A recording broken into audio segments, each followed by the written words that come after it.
Welcome to Roof Talk, everyone. We have all learned hard lessons over the years, and safety lessons can be some of the most devastating lessons that we have to learn. Today, I am joined by roofing contractors who have their own insight to share on the importance of safety and how their commitment to it has helped shape their companies for the better. Please help me welcome Brad Sutter, owner of Sutter Roofing, Wendy Marvin, CEO of Matrix Roofing and Home Solutions, and Dave Stefko, president of Eberhard, a Tecta America company. Thank you guys for being here. Thanks for having us, Crystal. Thank you. Yes, you're welcome. Okay, so we're going to talk about safety, which I feel like is a topic that obviously is very important, but sometimes hard to talk about, depending on what it is that you're asking people to be safe about. We can often think that we know the things to do to be safe, but in the world that you work in, there are devastating consequences when you don't follow protocols. So I want to talk through some of that a little bit. What are some of the steps that your company takes to ensure that your workers are being safe, whatever the environment is? I'm happy to lead off on that. Um, each of our projects prior to startup has a on-site pre-construction meeting with the key players, which would be the project manager, the superintendent, and the foreman, who is actually going to be on site running the job, and our safety director. A plan is put together for that specific job in order to ensure that all of the requirements are met for OSHA to begin with, and for us to ensure beyond any OSHA standards being met that we're protecting our employees. And, basically that amounts to a review of the building, the surroundings, access by the public to the site, wall heights, anchor points, equipment loading, crane plan if there's going to be a crane. All of those things are brought into a written safety document that's part of the job package. And it may include a drawing too, if there's a crane plan for how we're going to load and where we're going to stage, so that the foreman knows ahead of time where the equipment is going to be set up for that part of the project. I was gonna start at the individual level, and one of the things that we do is some onboarding of safety for new employees, so that at least they get the safety basics, and they're issued their equipment and with instructions on how to use their equipment and what the company standards are for safety, and then some of the basic OSHA requirements. But we like to have them do an orientation with our safety director. If it can't happen when they're immediately hired, we definitely catch the safety orientation within their very first safety meeting, and sometimes that's done in a group setting. But we want them to understand the safety and the safety culture at our company as an individual when they're hired on, and and make it implicitly clear that safety is an expectation as part of the job, not a byproduct, but as an expectation. Absolutely. Wendy, what about at your company? I mean, that's a good point, Brad and Dave. There's different levels to this. There's your individual safety, and there's the safety on the job when you're with more people. So there's a lot of elements there. For sure, for sure. I'm more of a residential contractor, so state of Washington. So, we do all the above that Dave and Brad talked about. We have the safety manuals, we have daily safety meetings, we have weekly safety meetings, we have monthly and quarterly, reward stuff. More for us, it doesn't matter how many times you meet or how many documents you have them sign. Someone does something not smart, and we literally had a safety violation about 3 weeks ago where two of our guys were on the roof and had their equipment on and had their ropes tied off to the D-rings that are on the peak of the roof and didn't have them attached to themselves. And, I think safety is a really crazy thing because, um, we have to have a safety culture. And, Brad touched on that. It's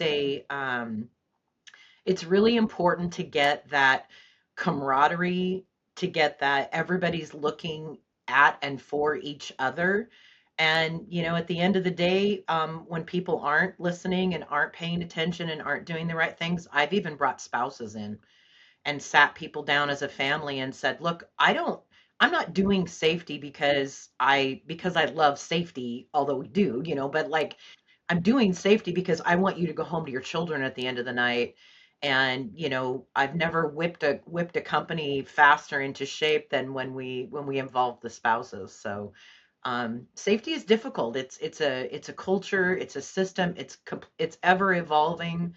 There's a lot of pressure on, job completions and trying to get through jobs for us. We don't have larger, longer jobs as often.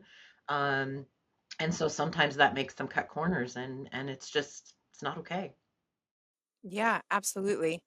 I mean, obviously, when you're onboarding someone, you are giving them your company's safety protocols. If they've worked in roofing before, I'm sure they are familiar with some of it. But do you ever get any pushback from like tenured roofers that have done it in a particular way? Maybe they don't want to do it another way, or they're cutting corners, like you said. Does any of that ever happen?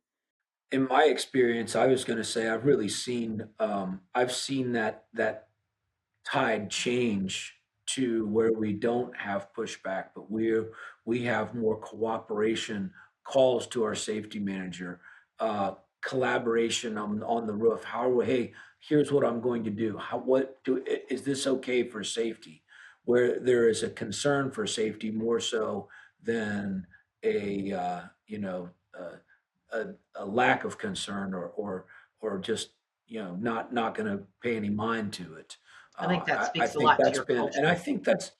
think that's a lot of it across the industry. Safety is just a much larger focus and adherence to that safety, sort of the culture, looking out for your fellow worker and your fellow human being that's there. The last thing you want to do, it's a terrible experience to see someone get hurt. And I think that there's been a bigger commitment industry-wide and by and large by NRCA members to try to create that a positive safety culture, not some burden that you're just trying to do, but really to embrace safety as an integral piece of the work. You know, I go back long enough and far enough um, to where I don't even know if the word safety actually came up. I started working on the roof doing hot work in 1974. And we worked without shirts. We worked without ladder tie offs. We worked any any of the projects we had. An open edge didn't matter. You could be up on a hill. We did some residential back then, hot roofing with hot asphalt. So you'd be on a slope roof that was 1 story on the front of the house and 4 stories down the hill on the back of the house with no edge. That I hate to say it is what it is or was what it was, but it was. And the the transition from that period to current has been just that, a transition. And I've seen all of it. Going back to starting with long sleeves with hot work here at Eberhard was an issue. Guys, well, we don't want to wear a long sleeve. Well, we're wearing long sleeves, and hot work's going to be done with long sleeves. Hard hats was another one. When hard hats were required on jobs, the guy's complaint was, "We're on the roof. There's nothing to worry about." Well, we've proven that that's not true, but it was pushback. And then vests, and then steel toe boots. Everything had its time of being a bit of a pushback. However, as Brad stated, I do think we're by that. to the point where the older guys are really watching out for the younger guys and ensuring that they are much safer when they're working than the older guys probably were when they were younger and starting out. I And totally agree. it is a culture. Um, I think any company professionally run that has real concern for their employees, safety should be a priority. And I say, I use the term should be, not must be. Um, the must be culture sometimes doesn't come until you've had a bad accident or injury, or um, much worse, where you've lost an employee and you have to face that in your company with the family. Um, I like to think we have a, a must be culture, that we must be safe here. But once you've experienced a really bad situation, uh, you look at that must be and say, this is definitely how we're going to run the company as a must be.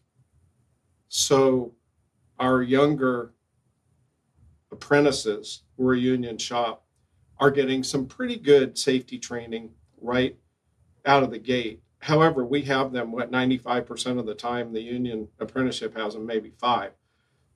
So it really is incumbent on us as a company to ensure that their mindset is a must be at the beginning, and that's what we do. And I can see it when that mindset is, we must be safe, not like we really should be safe today. We really should be doing this, as opposed to we must be doing this. We talk a lot about no job is worth your life. That's a big deal. And we don't, to the same points, we don't get a lot of pushback from the older guys. I've got some guys that have been with us 10 years plus. They're the leaders in the company, and they're Yeah. the ones that are kind of helping look out for the others and holding people accountable. So I think those cowboy days, like Dave mentioned, are kind of fading, and we're moving Yeah. into, as Brad said, Yes. a better culture. Yeah, absolutely. I agree. If as Dave said too, unfortunately, I've been involved in some really bad situations that were a result of safety and accidents and things.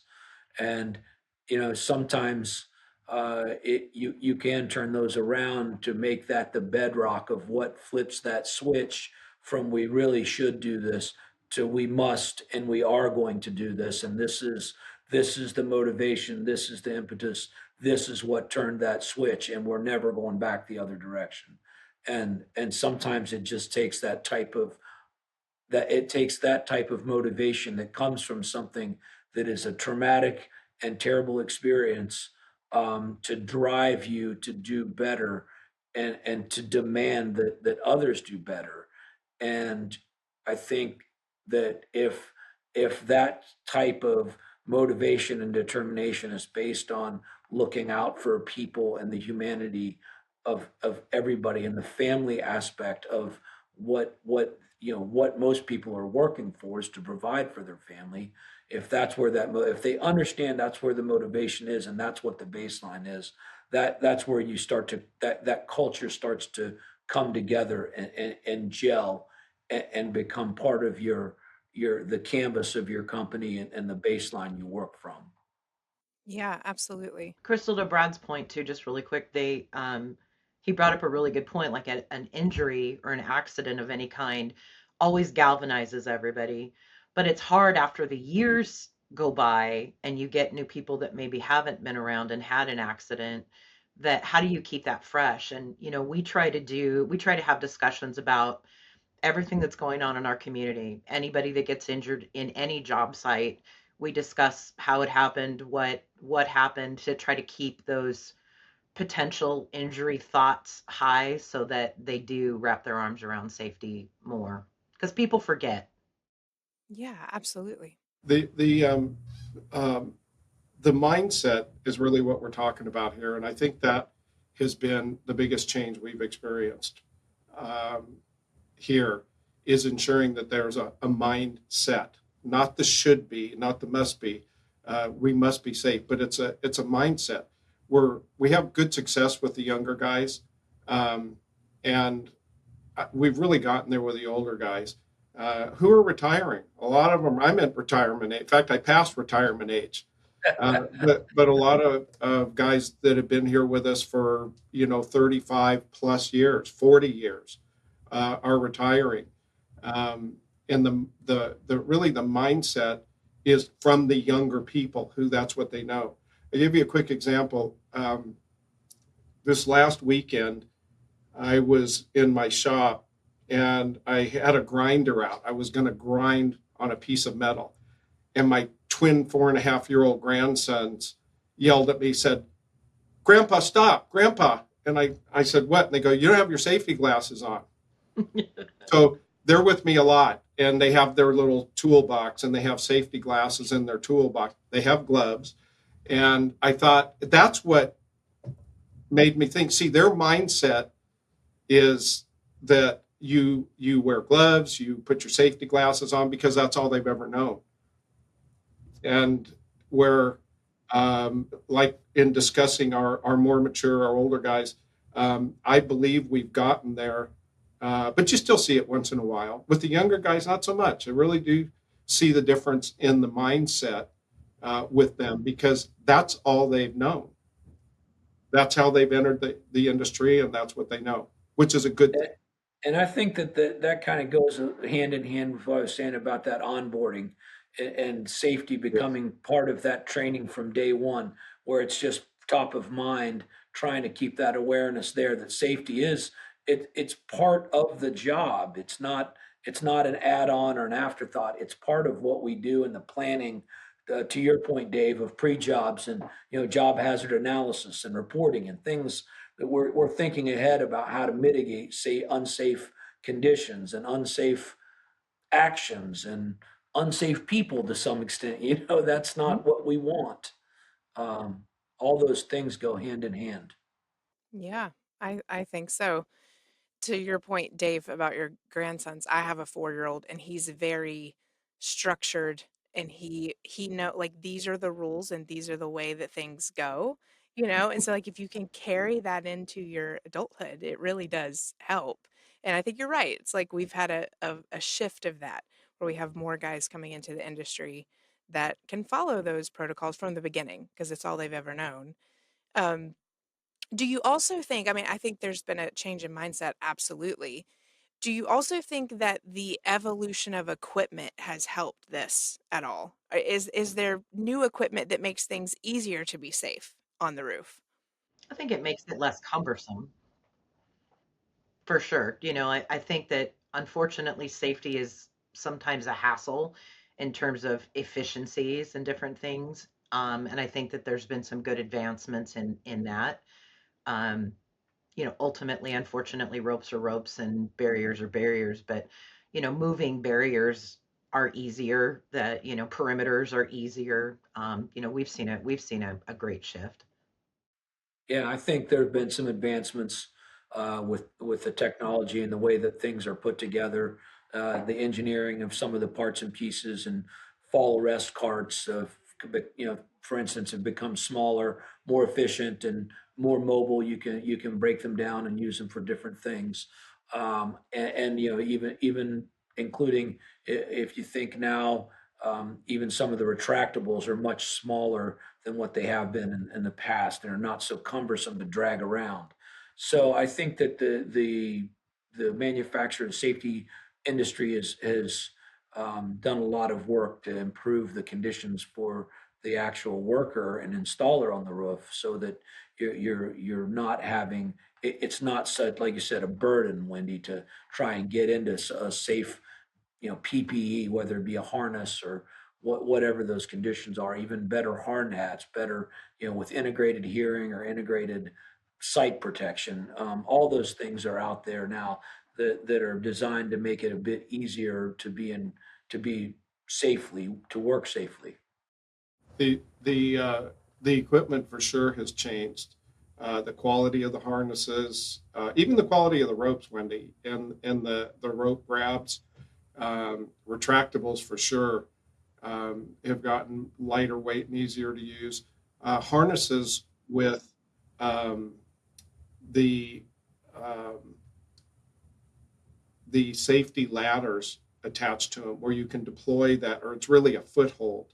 If you're actually hanging, more than just a residential where you're up high and it's going to take a little bit for you to get rescued, you can deploy that foothold and get your foot in. It takes the pressure off of the upper inner thigh area, that can create problems of its own if you're hanging there long enough. So there's a lot of things that have been thought about, and that protects you from toxins backing up in your system that get released once the pressure's off, and so on.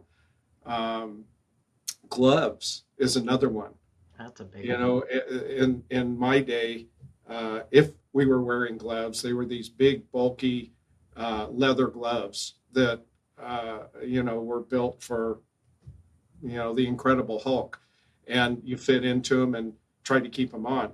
Nowadays, we have these really good gloves that have good dexterity and are breathable and allow a employee in the field to wear them all day long very comfortably. They're different cut levels depending on what you're doing, from very lightweight to um, you know working with sheet metal where you need a higher cut level to protect your hands. That to me, I think, was one of the biggest and most recent innovations in safety that I've seen is these multiple levels of gloves. I have them when I go out on a job that requires them, and many do. I wear them, and that's where I started really getting familiar with how comfortable they were, the dexterity, ability with them, and I see that as a real important issue because the guys will wear them, right? Yeah. If you can't wear them, if you can't do your job, your No, dexterity and if they're hot and uncomfortable and you can't feel a screw, for instance, or a or hold a fastener, nail. yeah, a nail, you can't hold a nail. You're not going to do it. You're going to take them off as That's soon as right. you can. Crystal, there's Right. some interesting stuff coming out. So I'm on the Roofing Technology RT3 Council. I'm the president there. We're doing it. People are noticing roofing, and when people start noticing roofing, we get innovations. So we're getting tech innovations, we're getting equipment innovations, we're getting all kinds of things. There are actually implants and safety vests right now that can be geo-tracked, to Dave and Brad's kind of world. On a larger job site, a GC can log in and it actually geolocates every person that's on the job site, and they can see safety habits, and they review that data at the end of the night. The apps even actually make recommendations. Hey, this guy was within X amount of feet of the edge, so that you can catch things before they happen. There's a lot coming, that we still have to see. I think it's kind of exciting. Wow. Yeah, that's Some of the awesome. some of the building block, like, you think about simple stuff like gloves. Well, we're in Florida, and one of the things that our guys are always very concerned about is sun protection and Mhm. and heat management and staying hydrated, especially in the summertime. That's a huge issue for us. Heat exhaustion and all those things that are related to that, since we are in a very hot environment. And we've seen the market, the change, like you have, Dave. We're gone from guys that used to not wear shorts or not wear shirts. They'd had shorts on the roof, and now Right. they're more dry wicking fabrics and long Correct. sleeves to protect your skin from the sun, and a visor on top of your hard hat to provide a shade ring, things like that to help keep your body cooler, and you being able to regulate the heat and stay out of the sun better. We mandate the hydration is a part of the planning and the safety plan for a project. So a lot of that has changed too, where protective garments and even gloves and sun protection, all those things are a factor that are much better now than they were even a few years ago. Yeah, absolutely. And all of that just makes it easier to be safe if it's not cumbersome and it's actually addressing the need.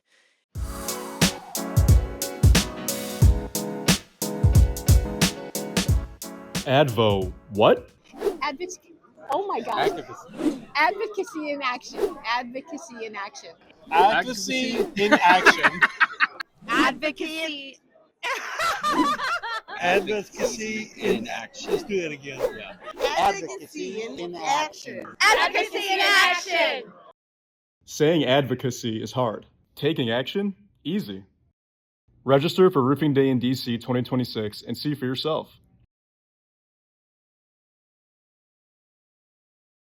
Okay, so we talked about you kind of naturally just led into this shift, Dave, from we should be safe to we must be safe. And so for a lot of the companies that have had incidents, there is something that has happened that has changed how you approach safety. Is there a specific example that any of you have of that, just to give a teaching point of like this is something that happened and we had to change how we did things? Ours was our first dangle to, what Dave was talking about. We had a 4-story complex we were working on, or 3.5 story, or something like that, and we had a guy wearing the right equipment, doing everything, but they're your first dangle, and the policies and procedures involved in getting them safely, back on the ground. um, it definitely was, I think we get desensitized in the residential world because we're 1-story, 2-story, and people think, it's not going to be that big of a deal. I have a friend whose son just passed away from a 1-story fall from a soft wash business that he had.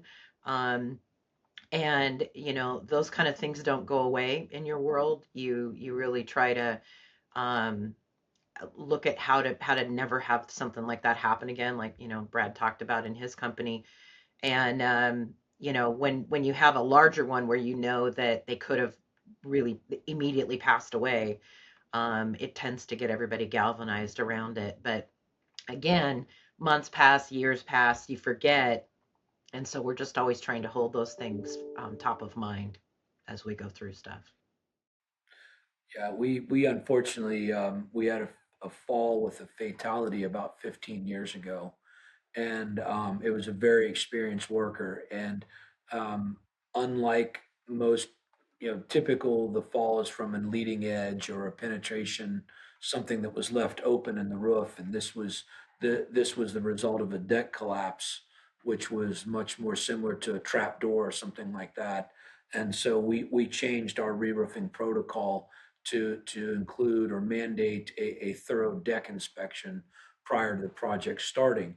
I'm not sure that this was this particular type of case with hidden danger that I don't know that we would have seen, but we probably would have picked up more of it. But now it's just the point that we have that protocol in place, and it was all motivated and predicated on a terrible event. But it has made us a better, more safety aware, especially of those existing conditions on re-roofing operations, to understand exactly what type of structure are we getting on before we get on that structure. So yeah, I think it's an example of trying to make improvements and better process decisions and practices on how we do things that can come out of a negative. It can be made a positive. And to your point, Wendy, about time fading things, we just make it, that is our lead.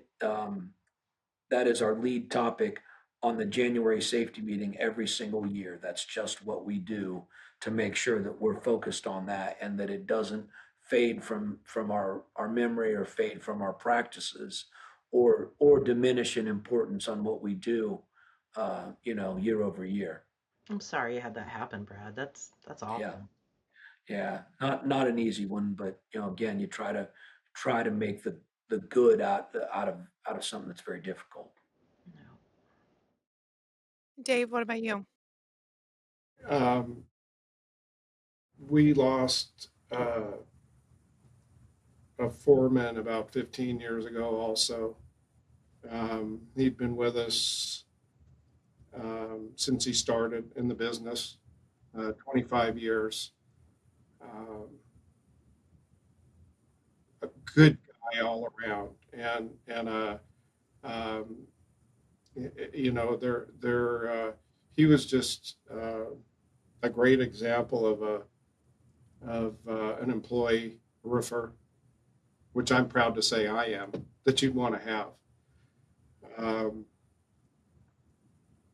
it's still a little bit of a mystery um, how it exactly happened, but he fell backwards through a skylight. Um, and it's in an area we'd already finished, but we were vacuuming, and they were just getting started after lunch, and our superintendent was there, and he picked up the vacuum, and the foreman, Joe, picked up the hose to move the hose, and the next thing our superintendent knew, it was gone. And the skylight was about 25 feet away from where they had started. So what it appears is that he backed up. He was pulling the hose, both heels caught it. If you've ever done that on a curb, you're going backward. Um, and prior to that, we had flags around a skylight, right? You got to have them flagged off, or you got to be, um, you know, 6 feet away from the skylight, and you're supposedly okay. Um, that was a devastating time, not only in dealing with the family, uh, but legally. Here in LA County, it got legally very ugly for the corporation. That took some time to work through. But I will say quickly how the litigation ended was that we were able to negotiate with the district attorney that instead of going to trial and proving innocence, which was not our interest to prove we're innocent and he's guilty and therefore, you know, and all of that.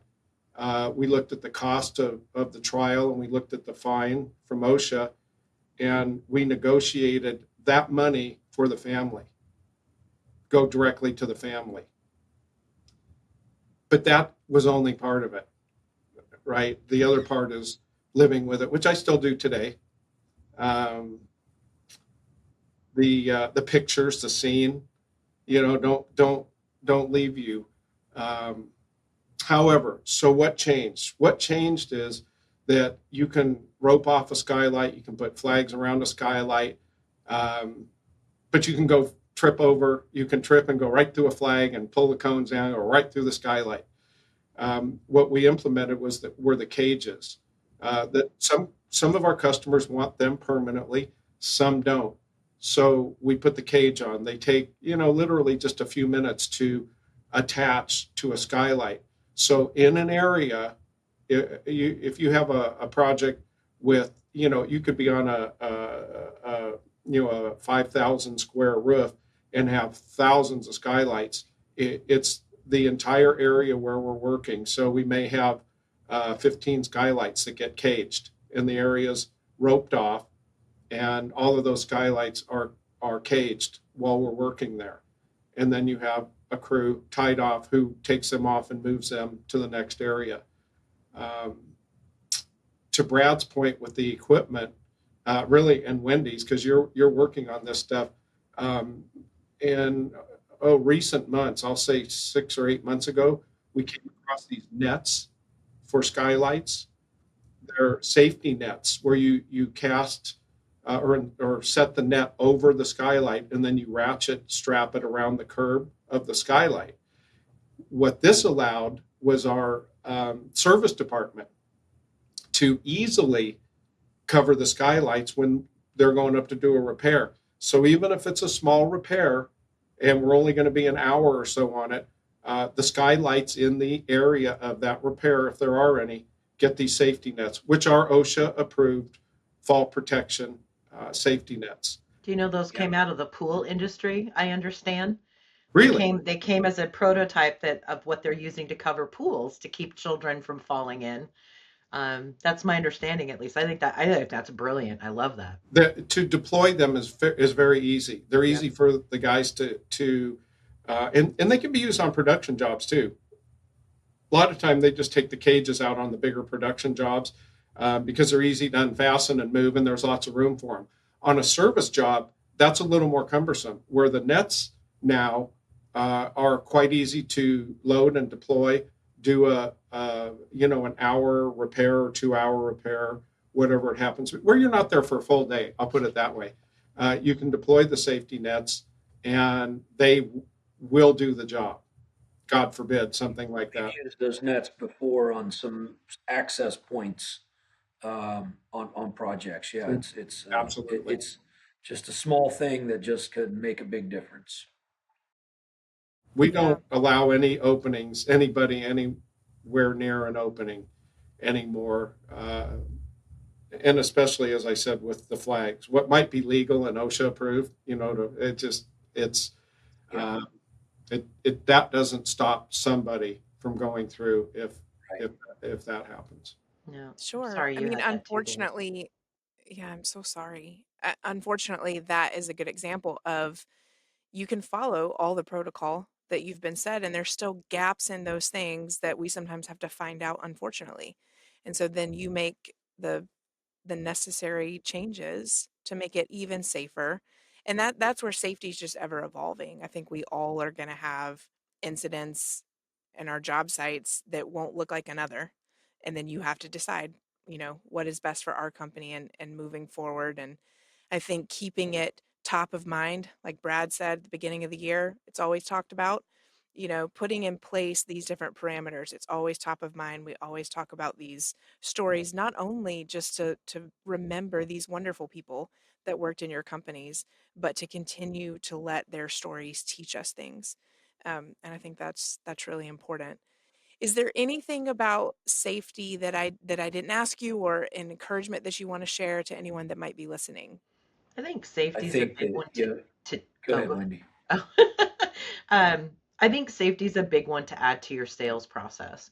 What Dave just described means that Dave probably has a longer job site, time setting up, taking down, doing things. And, we need to bring safety to our customers and let them know what it's like to work for a company that is undercutting the price by X amount of dollars, but really doesn't have these processes and procedures in place, and the difference of working with a company that truly cares about their workers, wants them to go home at night, and is going to take some additional time to get things done. And there's a balance there somewhere. But, safety is not only a culture for us, but it needs to be communicated to the homeowners and to the owners of the buildings and other people so that it becomes part of the normalization of expectation.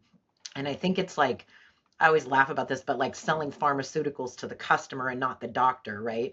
The customer can't buy their own pharmaceuticals, but if the customer is the one asking for those things, it changes the dynamics of the language. And I think that's what I'm talking about, is get the customers involved in that conversation.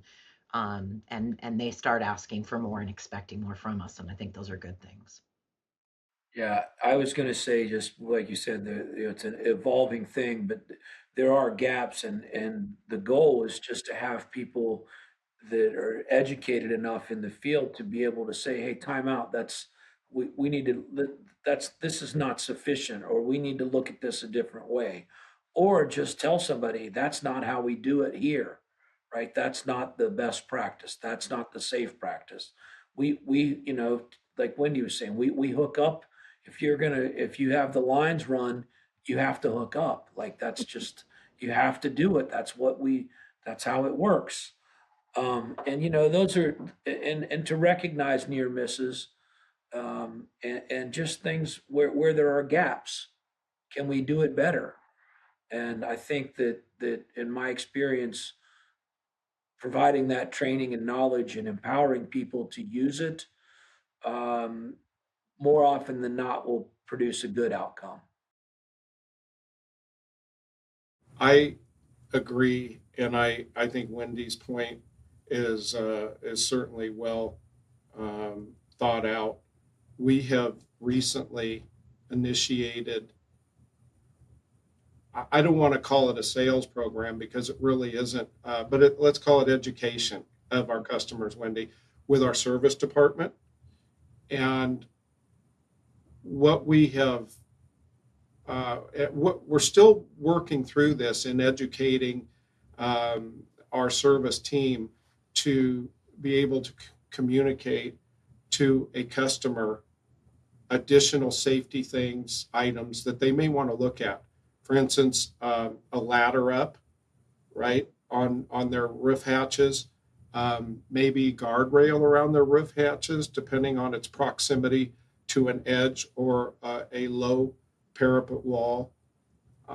Skylight covers, again, I'll go back to the skylights, the cages, recommending a permanent cage on their skylights. These are all things that, while they cost money, they're not terribly expensive to do. And for a building owner, especially a building owner who's occupying the building and not just having the building leased out, we're finding some, we're getting some good feedback and some interest in this because they don't know, right? They don't know what's up on the roof other than they have a leak. That's what they know. And if we can point these things out, we do it with pictures. We'll take a picture of their skylights, and then we can send them a picture with the cage on and the backup data showing that the cages make all the difference in the world between tragedy and somebody going home. And that includes their electricians that may go up there for lighting. That includes their HVAC people who will be up there certainly servicing HVAC equipment. And this is something starting out in our service department I'm pretty excited about.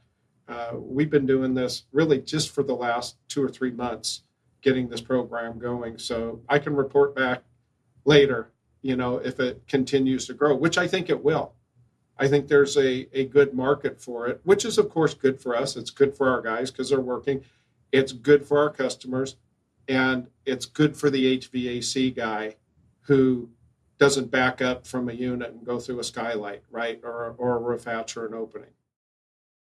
You're Yeah, helping minimize absolutely. risk. Yeah. Yes. The other thing I wanted to say too, Crystal, is just to know that you got to be willing to make the hard decisions too. So I mentioned earlier, we had about 3 weeks ago, we had some bad mistake, just not doing the right thing. And I can tell you that both of those people are no longer with our company.